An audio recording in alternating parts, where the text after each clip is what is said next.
नमस्कार दोस्तों, progressive classes में आपका स्वागत है। आज है तारीख 25 सितंबर और आज हम डिस्कस करने जा रहे हैं 25 सितंबर के महत्वपूर्ण न्यूज़ एवं एडिटोरियल्स को जो राष्ट्रीय संस्करण में आए हैं। इसमें पहला जो हमारे पास न्यूज़ है वो है कि भारत, अमेरिका और यूएई के बीच सैन्य गठबंधन बनेगा और इसकी घोषणा अमेरिका और यूएई के शीर्ष नेताओं की बैठक के बाद संयुक्त बयान में कहा गया है। तो यहाँ पे लिखा जा रहा है कि अमेरिका ने भारत के बाद संयुक्त अरब अमीरात को अपना प्रमुख रक्षा साझेदार बनाया है। तीनों देशों के बीच अभूतपूर्व सैन्य सहयोग की शुरुआत होगी। तो क्या ओवरऑल न्यूज है, हम पूरा इसे देखते हैं। आने वाले दिनों में भारत, अमेरिका और यूएई के बीच अभूतपूर्व सैन्य सहयोग होगा। इसके तहत तीनों देशों के बीच सैन्य प्रशिक्षण, युद्धाभ्यास और सैन्य क्षेत्र से जुड़े सहयोग स्थापित किए जाएंगे। अभी जो बयान जारी किया गया था उसमें भारत एकमात्र देश है जिसका जिक्र 5 बार किया गया। संयुक्त बयान में अमेरिका और यूएई ने क्षेत्रीय स्थिरता के लिए भारत के साथ सैन्य सहयोग को महत्वपूर्ण मानते हुए इसे ज्यादा प्रगाढ़ करने की बात कही। दोनों देशों ने भारत से मध्य पूर्व क्षेत्र से होते हुए यूरोप तक कनेक्टिविटी परियोजना को भी पूरा समर्थन दिया है। इस कनेक्टिविटी परियोजना की बात हम कर रहे हैं जो भारत में G20 के समय ये निकल कर आया था कि भारत से यूरोप तक पूरा एक इकोनॉमिक कॉरिडोर बनाया जाएगा जिसे आईमेक नाम दिया गया था। आईमेक नाम दिया गया था, ठीक है। तो इसी परियोजना की बात की जा रही है कि उसको पूरा समर्थन देने की बात कहा गया है। अमेरिका अभी तक सिर्फ भारत को प्रमुख रक्षा साझेदार का दर्जा दिया था, अब यूएई को भी यह दर्जा दे दिया है और अमेरिका और यूएई के बीच खाड़ी क्षेत्र, पूर्वी अफ्रीका और हिंद महासागर क्षेत्र में सैन्य व रणनीतिक सहयोग बढ़ाने पर सहमति बनी है। इसी क्रम में यह बताया गया है कि इनके बीच की साझेदारी अब भारत के साथ भी अभूतपूर्व सैन्य सहयोग की राह खोलेगा। कई अंतर्राष्ट्रीय जानकारों ने अमेरिका और यूएई की तरफ से की गई इस घोषणा को वैश्विक फलक पर दूरगामी बताया है और कहा जा रहा है कि सऊदी अरब पर अमेरिका के घटते असर को बैलेंस करने के लिए अमेरिका यूएई के साथ सैन्य सहयोग को प्रगाढ़ कर रहा है। तो अमेरिका का जो संबंध है सऊदी अरब के साथ अभी कहीं ना कहीं थोड़ा सा डैमेज हुआ था, तो शायद उसको बैलेंस करने के लिए चीज़ किया जा रहा है। तो पिछले वर्ष ईरान और सऊदी अरब के बीच भी एक समझौता हो गया था, तो इसके पीछे चीन का हाथ होने की बात कही गई थी। तो इसे खाड़ी क्षेत्र में अमेरिका के घटते प्रभाव के तौर पर देखा गया था। तो अब इस चीज़ को बैलेंस करने के लिए यूएई के साथ रक्षा संबंधों को अमेरिका मजबूत कर रहा है और उसमें भारत के साथ मिलकर एक ट्रिनिटी बनाने की घोषणा की गई है। I2U2 के बारे में हम जानते हैं। इसमें इजराइल इजराइल और भारत I2 और U2, यूएसए और यूएई, इस संगठन की शुरुआत हुई थी 2022 में। इसके शीर्ष नेताओं की वर्चुअल बैठक भी हुई थी जिसमें खास सुरक्षा, ऊर्जा सुरक्षा जैसे मुद्दों पर काम करने का एक ऐलान किया गया था। तो हम कह सकते हैं जो अभी ट्रिनिटी बनाने की बात की जा रही है, सेंट ट्रिनिटी, उसमें यूएसए है, यूएई है और इंडिया है। ये I2U2 वाले ही सदस्य हैं, इसमें इजराइल सिर्फ नहीं है, ठीक है। तो कहा जा रहा है कि इसकी शुरुआत कहीं ना कहीं, जो अभी ट्रिनिटी बनाने की बात हुई, इसकी शुरुआत कहीं ना कहीं I2U2 से ही निकल कर आया है। इसमें तो I2U2 की नेताओं की वर्चुअल बैठक हुई थी। इसमें खास सुरक्षा, ऊर्जा सुरक्षा जैसे मुद्दों पर काम करने का ऐलान किया गया था। राष्ट्रपति जो बाइडेन ने अपने कार्यकाल के अंतिम वर्ष में इस संगठन पर खास ध्यान नहीं दिया, लेकिन अब यूएई और भारत को प्रमुख सैन्य साझेदार बनाकर इनके साथ सैन्य सहयोग का प्लान कर अमेरिका ने खाड़ी क्षेत्र में एक तरह से अपनी नई रणनीति को सार्वजनिक भी कर दिया है। तो सऊदी अरब के साथ और खाड़ी क्षेत्रों में जो अमेरिका का थोड़ा सा डैमेज हुआ था उसको कहीं ना कहीं बैलेंस करने के लिए चीज़ किया जा रहा है और एक प्रमुख साझेदार का दर्जा दिया गया है यूएई को भारत के बाद। तो इस तरह से एक सैन्य ट्रिनिटी का निर्माण होता हुआ दिख रहा है जो आगे आने वाले भविष्य में कई रणनीतिक सहयोग को बढ़ावा देगा और एक अभूतपूर्व सैन्य सहयोग की राह खोलेगा। ठीक है, ये हमारा हो गया डिस्कशन। अगला देखते हैं, कचड़े से बनेंगे राष्ट्रीय राजमार्ग और सड़कों, राज्य की सड़कें। बीपीएससी में जो साइंस टेक का जो पोर्शन होता है उसमें ठोस अपशिष्ट प्रबंधन से कई बार क्वेश्चन पूछे गए हैं, उसमें इस चीज को आप मेंशन कर सकते हैं। कहा जा रहा है कि सड़कों के निर्माण में ठोस अपशिष्ट के प्रयोग के लिए सड़क परिवहन राजमार्ग मंत्रालय ने गाइडलाइन जारी किया है और देश भर की 2304 लैंडफिल साइट पर जमा लगभग 1700 टन कूड़े के निस्तारण के लिए प्रयास शुरू होंगे। शहरों के लिए समस्या का पहाड़ बन चुके कूड़े का निस्तारण के लिए परिवहन राजमार्ग मंत्रालय ने एक कदम उठाया और राष्ट्रीय राजमार्गों के निर्माण की प्रक्रिया को स्वच्छ भारत मिशन 2.0 से जोड़ते हुए कई माह से मंत्रालय इस व्यवस्था को बनाने के लिए काम कर रहा था कि शहरी ठोस अपशिष्ट का प्रयोग सड़कों के निर्माण में किया जाए। अब सरकार ने पूरी गाइडलाइन बना ली है। कूड़े में से बड़ी मात्रा में निकलने वाली मिट्टी का प्रयोग राष्ट्रीय राजमार्ग के निर्माण में के साथ ही राज्यों से भी कहा गया कि वह सड़कों के निर्माण में इसका प्रयोग करें।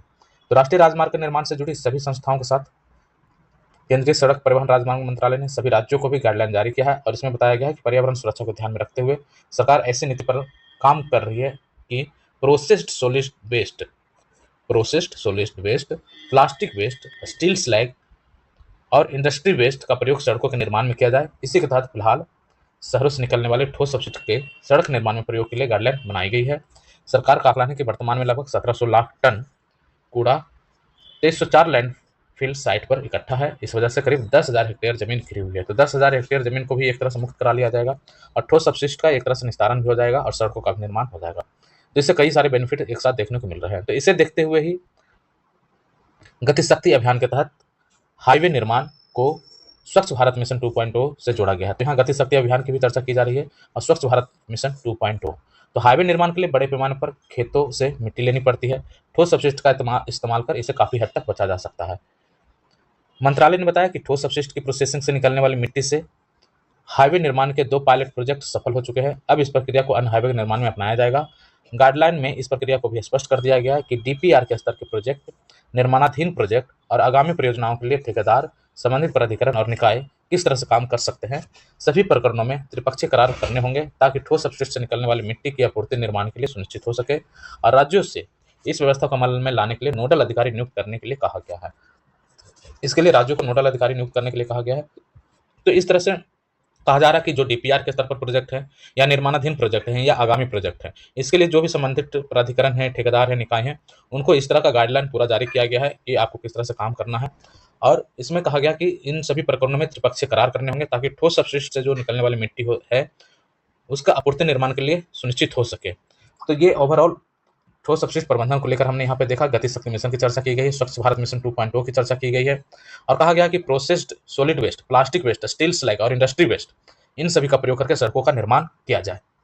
ठीक है, आगे देखते हैं। और यहाँ पे एक डाटा भी दिया गया है कि अभी जो हमारे पास है पूरा 2304 लैंडफिल साइट है जिसमें 1700 लाख टन कचरा इकट्ठा है, ठोस अपशिष्ट इकट्ठा है और इस तरह से 10,000 हेक्टेयर जो जमीन है वो घिरी हुई है। तो इसको एक तरह से मुक्त करा लिया जाएगा। अगला देखते हैं, एक यहाँ पर केस स्टडी के रूप में है। सिल्क सिटी भागलपुर में जूट से नवाचार होता हुआ दिख रहा है और विदेशों में बाजार इसकी खोजी गई है। यहाँ पे कहा जा रहा है कि भागलपुर के लिम्स एवं डिजाइन्स स्टार्टअप्स ने जूट से उत्पाद बनाने की प्रक्रिया के प्रयोग किए और बिना सिल्क सिटी के अर्थतंत्र का नया साथी एक तरह से बनाया गया है। तो ये देखते हैं पूरा क्या है यहाँ पर। और ये बहुत शानदार केस स्टडी हो सकता है जो बीपीएससी का अभी तो जैसे प्री हो रहा है, उसके बाद जब आप मेंस देंगे तो आपके लिए बहुत ही बेहतर होगा। तो धीरे धीरे जो फैक्ट्स हैं, जो इम्पोर्टेंट चीज़ें हैं उसे आप कलेक्ट करके रखें। ये आपके एग्जाम में बहुत काम आते हैं, इवन प्री में भी काफ़ी काम आएगा क्योंकि अब जो क्वेश्चन पूछे जा रहे हैं वो एनालिटिकल टाइप के क्वेश्चन पूछे जा रहे हैं बीपीएससी में भी। तो आपके पास जो जानकारी विस्तृत रूप से रहेगी तो आप किसी भी तरह से जो ऑप्शन दिए रहेंगे तो उसको आप सही से क्लिक कर पाएंगे। तो देखते हैं कि भागलपुर के जूट का नवाचार देश दुनिया में दम दिखा रहा है। भारत के साथ ही विदेश में बेबी कैरियर के लिए जूट की खासी मांग है। बेबी कैरियर के लिए विदेशों में काफ़ी मांग है। जूट के कैरियर जो होते हैं अमेरिका, इंग्लैंड, फिलीपींस, जर्मनी और पोलैंड आदि देशों को निर्यात के माध्यम से वर्तमान में यह भागलपुर के अर्थतंत्र का सारथी बन गया है। तो आमतौर पर जूट की पहचान खुरदरा धागा से बने उत्पाद के रूप में की जाती है, लेकिन नई विधि, नई कार्य पद्धति और नई तकनीक के सहारे जूट से मुलायम और चटक रंगों के खूबसूरत गुणवत्तापूर्ण कपड़े भागलपुर का स्टार्टअप बना रहे हैं और इन धागों कपड़ों की बड़ी मांग विदेशों में हो रही है। तो इन देशों में जूट से मुख्य रूप से बेबी कैरियर बनाए जाते हैं। देसी जूट के इन थैलों में विदेश में नवनिहालों की किलकिरी एक तरह से गूंजती है। तो नवाचार ये किस तरह से काम कर रहा है, तो लिम्स एंड डिजाइन्स नाम का एक स्टार्टअप है। स्टार्टअप्स की यहाँ पे चर्चा की गई है। लिम्स एंड डिजाइन्स है, LND नाम के स्टार्टअप्स ने पारंपरिक जूट के उत्पाद प्रक्रिया में अमूलचूल बदलाव किया। इससे जूट के धागे और कपड़े का निर्माण और उत्पादन बहुरंगी हो गया और नया उत्पाद क्वालिटी पहले से बेहतर हो गया। तो इस स्टार्टअप में विदेश में निर्यात के लिए विशेष तौर पर jute yarn, jute Angelina, jute Estelina युक्त कपड़े का निर्माण किया जा रहा है। तो जूट यार्न, जूट एंजेलिना और जूट एस्टेलिना युक्त कपड़े का निर्माण यहाँ किया जा रहा है। इसके साथ ही खास उत्पाद के तौर पर बेबी सीलिंग कैरियर भी बनाया जा रहा है। तो इसकी देश में कम लेकिन दुनिया भर में काफ़ी मांग है। भागलपुर के फरक्का गांव निवासी हैं, उन्होंने बताया कि लंबे समय तक दिल्ली में रहकर जूट उत्पाद के निर्यात से जुड़े रहे, मगर मांग बढ़ने पर अपने गाँव का रुख किया और यहाँ फैमिली के साथ limbs and design private limited company खोली और इस तरह से ये नवाचार काफ़ी आगे बढ़ रहा है। तो जूट की खेती को इससे व्यापक बाजार मिलेगा। बिहार कृषि विश्वविद्यालय सबौर के सब एग्रीज इंक्यूबेशन सेंटर में नवोन्मेषी के रूप में चयनित होने के बाद इस नवाचार को उत्कृष्ट बनाने के लिए कई उपयोगी तरीके अपनाए गए हैं। इंक्यूबेशन सेंटर के नोडल अधिकारी ने बताया कि इस नवाचार से जूट की खेती को व्यापक बाजार मिलेगा। इस उद्योग को उन्नत बनाने में जो भी कुछ कमी रह गई है उसे जल्द पूरा कर लिया जाएगा। इससे क्या होगा कि गुणवत्तापूर्ण प्रशिक्षण उत्पाद दिया जाएगा यहाँ पर, और नवाचार को आर्थिक सहयोग भी मिलेगा, जिससे गांव में ऑटोमेटिक मशीन लगाकर जूट का धागा कपड़ा बड़े पैमाने पर उत्पादित किया जाएगा। इससे सैकड़ों लोगों को रोजगार मिलेगा। ये प्लास्टिक का प्रतिस्थापन के लिए बहुत ही अच्छा विकल्प हो सकता है जूट, और ये बिहार की गरीबी को दूर करने का एक बहुत बड़ा माध्यम बन सकता है, खास करके उत्तरी बिहार और पूर्णिया भागलपुर का जो एरिया है वहाँ पर। तो इंक्यूबेशन सेंटर में जूट आधारित नवाचार को तराशा जा रहा है। निर्यात के लिए यह स्टार्टअप वरदान बन रहा है। जूट से बड़े पैमाने पर कपड़ा निर्माण होने से जूट की खेती का विस्तार होगा। इसके अलावा यह जैसे जैसे नवाचार समृद्ध होगा, क्षेत्र में रोजगार के अवसर भी बढ़ेंगे। ठीक है, तो ये हमारा ओवरऑल जूट को लेकर के जो भागलपुर में एक नवाचार किया गया है उसकी यहाँ पे हमने चर्चा किया है। यहाँ पे कहा जा रहा है कि बेबी कैरियर की मांग बढ़ी और विदेशों में यहाँ पर सीलिंग कैरियर ले जाने में, हाथों को खाली रखने का फायदा मिलता है। भारत से बेबी कैरियर के कपड़े का आयात करने वाले मुख्य देशों में ये America, UK, Philippines, Germany, Poland के जो कस्टमर हैं वो इसमें शामिल है।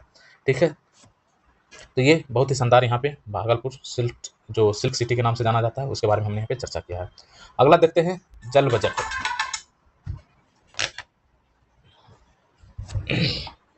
की चर्चा की जा रही है, केरला का जल बजट। तो देखते हैं कि केरल जल बजट अपनाने वाला देश का पहला और इकलौता राज्य है।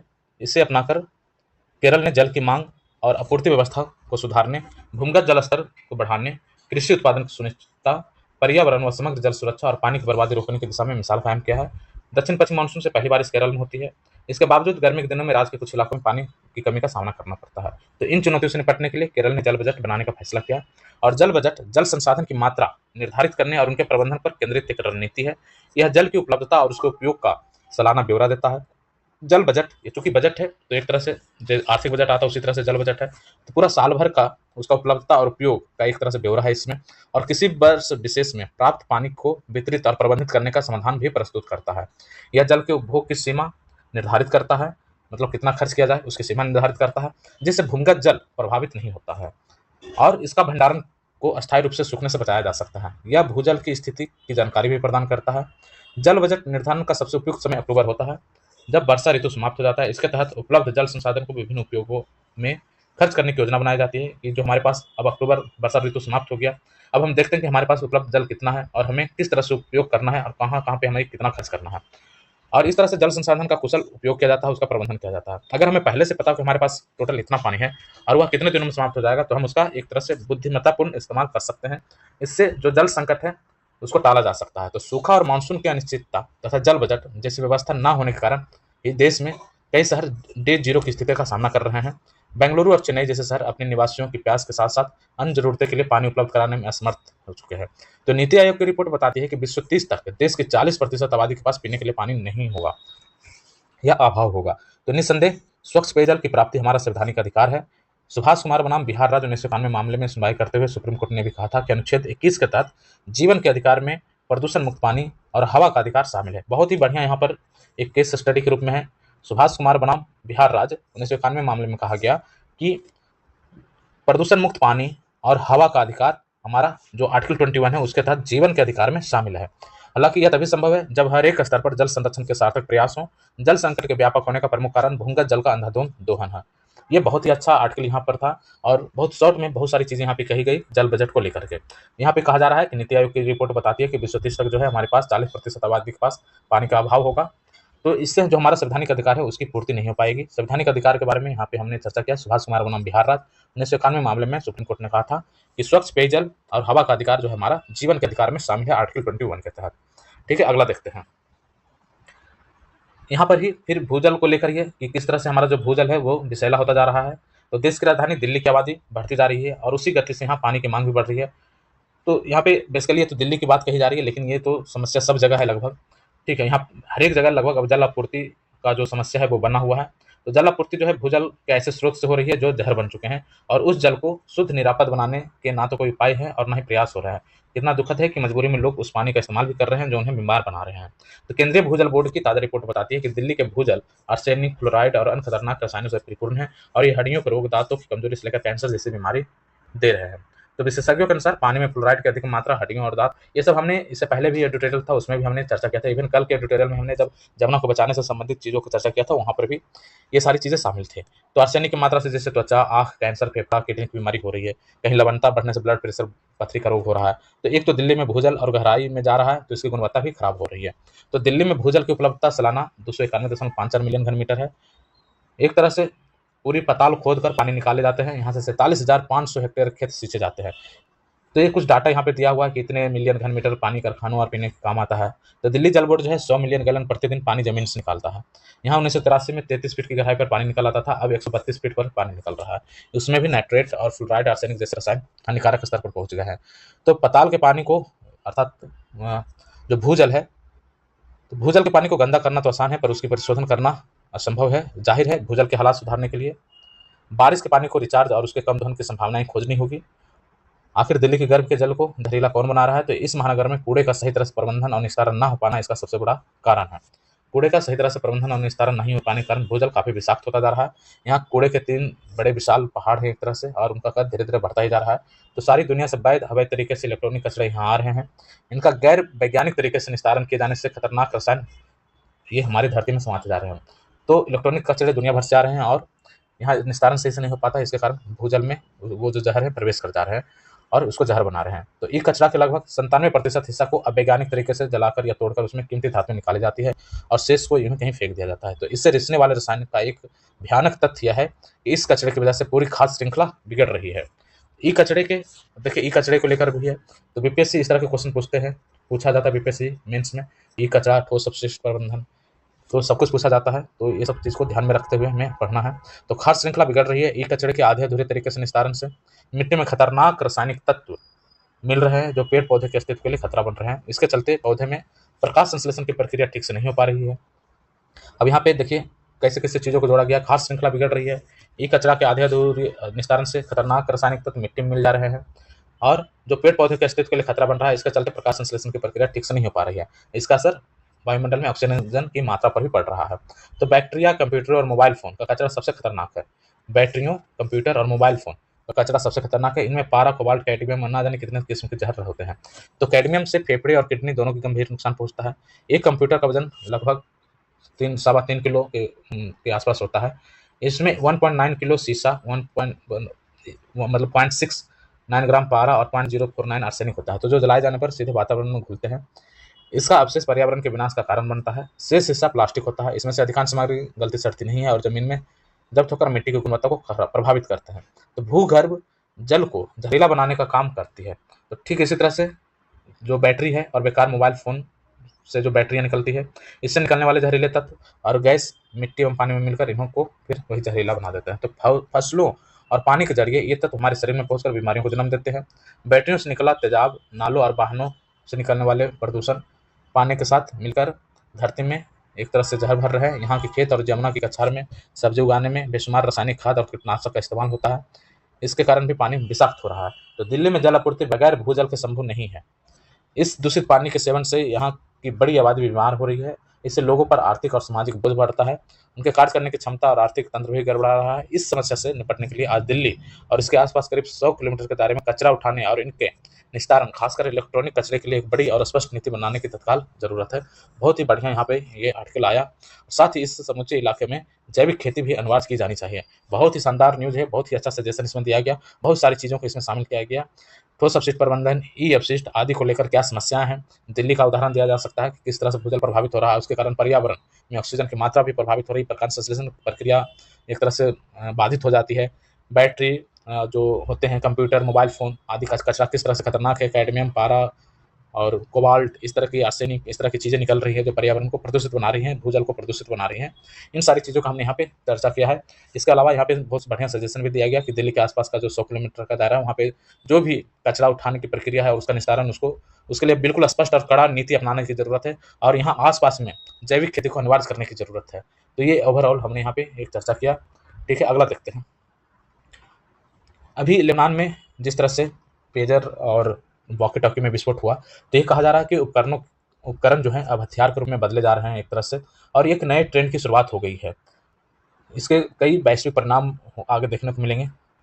तो इस हिसाब से देखते हैं, भारत के बारे में भी हमने चर्चा किया था इसके पहले एडिटोरियल में कि ये जो अभी पेजर विस्फोट हुआ, तो भारत के लिए क्या इसमें सबक है, इसकी हमने बहुत विस्तृत रूप से चर्चा किया था। ठीक है, तो जो पुराने एडिटोरियल्स हैं 19 तारीख के या 18 तारीख के, उसमें आप जाकर इसे देख सकते हैं। इस आधुनिक युग में सूचना संचार से लेकर के ऐसे दर्जनों काम हैं जिसमें विज्ञान की देन कही जाने वाली तकनीक, मशीन और उपकरण ने हमारी ज़िंदगी को आसान बनाया है। यहाँ पे विज्ञान, तकनीक आदि जो उपकरण हैं हमारी ज़िंदगी को तो आसान बनाया है। हालाँकि तकनीक के दूसरे पहलू की कई समस्याएँ भी हैं, जैसे इंटरनेट और मोबाइल फ़ोन के ज़्यादा इस्तेमाल के कारण कई स्वास्थ्य संबंधी दिक्कतें हो रही है। अक्सर यह भी कहा जाता है कि तकनीक तो असल में हमारी जान की दुश्मन बन गई, लेकिन क्या यह वास्तव में जानलेवा हो सकती है? तो हाल ही में जैसे जो लेबनान और सीरिया में अ, जो हुआ, वॉकी-टॉकी और हैंडसेट का जो विस्फोट हुआ, तो एक तरह से जो जानलेवा होने वाला जो पक्ष है वो कहीं न कहीं उजागर हो गया। अभी हाल ही में कई लोग ये भी मान रहे हैं कि जो इब्राहिम रईसी की जो मृत्यु हुई थी हेलीकॉप्टर क्रैश में, उसमें कहीं न कहीं हो सकता है कि पेजर विस्फोट कराया गया हो मोसाद के द्वारा। ऐसा कहा जा रहा है कई लोगों के द्वारा। ठीक है। तो वॉकी-टॉकी के अलावा घर में लगे सोलर पैनल में भी ऐसे विस्फोट हुए हैं। तो दावा है कि इन हमलों के पीछे इज़राइल का हाथ है। इज़राइल ने इस बारे में कोई टिप्पणी नहीं की, लेकिन आज लेबनान सहित पूरी दुनिया आशंकित है कि क्या कभी उनके मोबाइल फ़ोन, कंप्यूटर, लैपटॉप जैसे उपकरण का युद्धक के रूप में इस्तेमाल हो सकता है? क्या दुनिया उस दौर में पहुँच गई जहाँ कोई देश अपने शत्रु के सैनिक नागरिकों को कोई वास्तविक जंग छेड़े बिना घर बैठे महज एक बटन से उसका नुकसान पहुँचा सकता है? दूसरा पक्ष ये भी कि क्या जंग में ये सब कुछ जायज़ है? तो लेबनान ने जब यह सवाल अंतर्राष्ट्रीय संगठनों से पूछा, तो प्रतिक्रिया में पेजर और वॉकी-टॉकी को हमले का जरिया बनाने को अनैतिक और युद्ध अपराध कहा गया है। असल में बीते करीब 1 साल से इज़राइल गाज़ा पट्टी में हमला कर रहा है। हिज़्बुल्लाह जो हमास का सहयोगी ग्रुप में है। तो इस जंग में जिसका दाँव जहाँ लग रहा है उस तरीके से शत्रु पर हमला कर रहा है। तो इस जंग में अपनी ओर से ये देश कई ऐसी सावधानियाँ भी बरत रहे हैं ताकि वो अपने दुश्मन की नज़र में ना आए। जैसे हिज़्बुल्लाह ने मोबाइल की जगह पे सबको वॉकी-टॉकी दिया था, जिसमें सिम कार्ड नहीं होता है। तो ये कहा जा रहा है यहाँ पर कि पेजर की जो खासियत थी, वो सब कुछ हम जानते हैं कि खासियत की थी कि उपयोगकर्ता की मौजूदा स्थिति यानी लोकेशन का उसमें पता नहीं चलता था। तो जिस तरह से हमास लीडर का एक तरह से अ, असैसिनेशन किया गया था, एक तरह से उनका विस्फोट करके जो हनिया था, तो उसमें यही चीज़ कहा गया था। तो उसके बाद जो हिज़्बुल्लाह है वो और कहीं सतर्क हो गया था। तो यहाँ पे कुछ पेजर के बारे में बताया जा रहा है कि इसकी क्या-क्या खासियत थी कि यह बैटरी से चलता है और सेलुलर नेटवर्क की इसमें ज़रूरत नहीं होती है। तो हिज़्बुल्लाह को यह खतरा है रहा कि इज़राइल की सेना और उसकी खुफिया एजेंसी जो मोसाद है, उसके लड़ाके लोकेशन के आधार पर उसको टारगेट कर सकते हैं। तो लिहाजा उसने अपने लड़ाकों को कम तकनीक क्षमता वाला पेजर और वॉकी-टॉकी प्रयोग करने के लिए दिया था। तो पेजर और वॉकी-टॉकी ऐसे बेसिक उपकरण हैं जिन्हें इस्तेमाल करने वाले की लोकेशन का पता लगाकर उस पर कोई हमला नहीं किया जा सकता। लेकिन हाल के हमलों ने साबित कर दिया कि सिर्फ पेजर और वॉकी-टॉकी नहीं, हर किस्म के उपकरण हथियार में बदल सकते हैं, बशर्ते उसके निर्माण की प्रक्रिया और सप्लाई चेन में कोई सेंध लगाई जा सके। अंदाजा यह है कि खुफिया एजेंसी हिज़्बुल्लाह अपने लड़ाकों के लिए हज़ारों पेजर एक साथ खरीदने वाला है। किसी तरह का इज़राइल के हाथ लग गई होगी। माना जा रहा है कि निर्माण अथवा सप्लाई चेन में ही किसी स्तर पर मोसाद ने घुसपैठ कर ली होगी और पेजर वॉकी-टॉकी आदि में विस्फोट लगा दिए होंगे। ये विस्फोटक इस प्रकार लगाए गए थे कि इन्हें कोई संदेश पढ़कर सक्रिय किया जा सके। तो कैसे हथियार में बदली तकनीक, ये देखते हैं यहाँ पर। तो वैसे तो रेडियो फ्रीक्वेंसी पर चलने वाला पेजर और वॉकी-टॉकी आज के आधुनिक दौर में गुजारे ज़माने का एक तरह का उपकरण है, लेकिन दुनिया के कई हिस्सों में आज भी इस्तेमाल होता है, जैसे police, paramilitary, health care professionals और कोयला खदान आदि में, जहाँ मोबाइल नेटवर्क है आसानी से नहीं उपलब्ध होता है। चूँकि इनकी बैटरी लाइफ अच्छी होती है, इसलिए आपात स्थिति में मोबाइल फ़ोन के मुकाबले ये ज़्यादा विश्वसनीय भी होता है, संचार उपकरण साबित होता है। प्रायः प्लास्टिक से बने पेजर और वॉकी-टॉकी किसी सिग्नल को ग्रहण कर उसे डिकोड नहीं कर सकते। तो इनकी संरचना में antenna, speaker, microphone, battery, transmitter और रिसीवर होते हैं। स्पीकर और माइक्रोफ़ोन को छोड़ दें तो शेष तीनों विस्फोटक के कंटेनर का काम कर सकते हैं। तो यही नहीं, इन उपकरणों के अंदर बैटरी के आसपास इतनी खाली जगह होती है जहाँ छोटा-सा विस्फोटक लगाया जा सकता है। तो यहाँ एक बड़े सवाल और आशंका ने जन्म लिया है, वह यह कि इस तरह का mobile phone, smart TV, microwave, refrigerator समेत हर उपकरण को हैक किया जा सकता है और उसे युद्धक हथियार के रूप में बदला जा सकता है। कहा जा रहा है कि क्या बम में बदल सकता मोबाइल? तो इसमें संदेह नहीं। यदि किसी भी उपकरण के निर्माण और आपूर्ति प्रक्रिया में कोई देश जंग के इरादे से सेंध लगाने में सफल हो जाता है, तो इन उपकरणों को वांछित समय पर निर्देश देकर विस्फोट करने अथवा कोई अन्य गड़बड़ी करने के लिए इसको सेट किया जा सकता है। यही चैलेंजेस हमारे लिए भी उत्पन्न हुआ है कि बहुत सारा जो आइटम्स है हम चाइना से मंगाते हैं और वो हर किसी व्यक्ति और घरों में उपलब्ध है। यदि ये बदनीयत से ऐसा कुछ किया जाता है तो एक तरह से हमारे लिए बहुत बड़ा चैलेंज हो सकता है। खास करके आतंकवादियों के हाथ में ये सारी चीज़ें लग सकती है और आतंकवादी इसका गलत तरीके से इस्तेमाल कर सकते हैं। तकनीकी आत्मनिर्भरता से बचाव संभव, साथ में ही ये ट्यूटोरियल था उसी के साथ। तो इसमें देखते हैं क्या लिखा हुआ है कि आज की तारीख में मोबाइल फ़ोन के ज़रिए अपना डाटा दुनिया भर की कंपनियों के हवाले करके हम कई गलतियाँ कर चुके हैं। फिर भी हिदायत दी जाती है कि जहाँ तक मुमकिन हो इंटरनेट और बेहद एडवांस तकनीकों से लैस उपकरणों के इस्तेमाल से बचा जाए। इस्तेमाल में आईओटी से लैस चीज़ें जैसा कि आधुनिक कारें सुविधाजनक लग सकती है, लेकिन हैकिंग की सूरत में ये खतरनाक बन जाती है। जनता के स्तर से अलग हटकर सरकार के स्तर पर एक समस्या है, वो और है वह है तकनीक में आत्मनिर्भरता की तकनीक की आत्मनिर्भरता के अभाव एक बहुत बड़ी समस्या है। हमारे देश ने सर्विस सेक्टर यानी आईटी इंजीनियरिंग में सॉफ्ट स्किल से लैस कर्मचारियों की फौज तैयार करने में महारत हासिल की, लेकिन निर्माण यानी मैन्युफैक्चरिंग में भारत पिछड़ गया। इसके फलस्वरूप देश आज ज़्यादातर इलेक्ट्रॉनिक सामान चीन, जापान और दक्षिण कोरिया से मंगाता है। यह स्थिति सही क्यों नहीं है? इसे ऐसे ही समझना चाहिए कि अमेरिका ने चीन की कंपनी हुआवे के उपकरणों के आयात पर प्रतिबंध लगा रखा है। मोबाइल से लेकर तमाम घरेलू उपकरण और विशाल इंजीनियरिंग के सामान बनाने वाली इस कंपनी पर अमेरिका का आरोप है कि वह अपने उपकरणों के जरिए डाटा जमा करती है और जासूसी करने में चीन के नेतृत्व की मदद करती है। तो उपकरणों के जरिए डाटा संग्रह करने या उसे चुराने की प्रक्रिया कैसे जंग में किसी देश की मदद कर सकती है? लेबनान में हुए जो हादसे हुए, ये आसानी से बता सकता है। तो बेशक तमिलनाडु में आईफोन की फैक्ट्री लगाकर भारत ने इस दिशा में सही पहल की है, लेकिन कोशिश करनी होगी कि सभी तरह के उपकरणों के निर्माण में देश आत्मनिर्भरता हासिल करे। ऐसा करना आर्थिक स्वावलंबन, रोजगार पैदा करने के नजरिए से ही नहीं, बल्कि युद्ध की सूरत में अपने हितों को संरक्षित करने के लिहाज से भी जरूरी है। अभी तक हम सिर्फ मैन्युफैक्चरिंग और आत्मनिर्भरता को हम सिर्फ रोजगार और स्वावलंबन से जोड़कर देख रहे थे, लेकिन अब यहाँ युद्ध की हालात में अपने हितों को हम कैसे संरक्षित कर सके, इसके लिए भी ये अहम हो गया है। ठीक है, बहुत जरूरी हो गया है कि हम इस पक्ष को भी ध्यान में रखें।